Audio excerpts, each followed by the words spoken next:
moi je sens réellement qu'il y a actuellement un mouvement. Alors bien sûr, c'est difficile à analyser. Je pense que ça se passe dans les familles, les discussions, dans les générations. Il y a un mouvement. Ce mouvement, c'est une prise de conscience que nous sommes face à un dilemme, savoir quel va être ce second tour et que doit-on opposer ou à l'extrême droite qui semble malheureusement en passe au moins de passer le premier tour.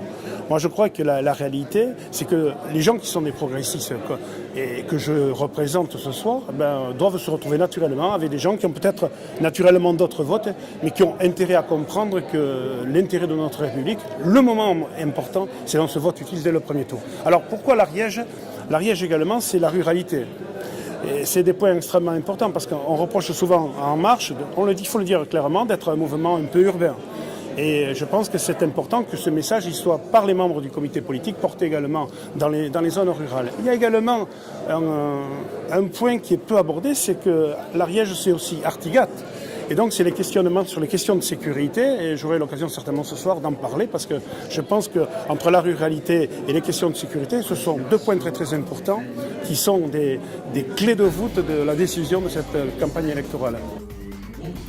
Dans le projet européen que porte Emmanuel Macron, à mes yeux, c'est le seul candidat qui parle véritablement d'Europe dans cette élection. Je pense que nous sommes des gens qui sommes très très proches en réalité par le mode de pensée, par notre réflexion politique.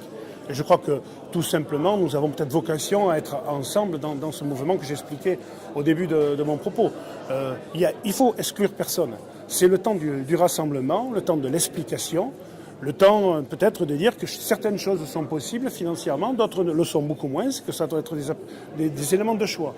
Nous faisons une campagne sereine, une campagne ouverte. Vous avez bien vu, le mot bienveillance revient beaucoup dans les termes des intervenants. Pourquoi la bienveillance ? Parce qu'on veut éviter ce conflit nauséabond qui pollue notre vivre ensemble et qui pollue, passez-moi l'expression, quand vous voyez ce qui se passe depuis 15 jours, notamment avec M. Fillon, ça pollue quand même le débat. On arrive, on présente un projet, on propose aux gens de s'y rassembler. Et ici, bien sûr, il y a ce débat tout particulier que vous venez d'évoquer avec les valsistes. Bon, mais je crois que peut-être naturellement, ils comprendront que peut-être il y a un intérêt à travailler aussi avec nous. C'est un pari, je crois que c'est un pari. Alors, regardons avec objectivité, depuis avril 2016 quand même, le mouvement quand même prospère. Je crois qu'ici effectivement, il faut que les choses se mettent en route. Mais vous savez, c'est la lecture du progressisme. Si à un moment donné les gens s'identifient au progressisme, quelle que soit la nature de la présentation du message, qu'il soit par un militantisme historique par le Parti socialiste ou peut-être par un mouvement plus novateur, peut-être dans les manières plus modernes, peut-être que ça peut aussi bien passer, je pense ici, que dans d'autres départements. Oui, tout à fait. Il y aura au moins 150 personnes, facilement. On est parti pour.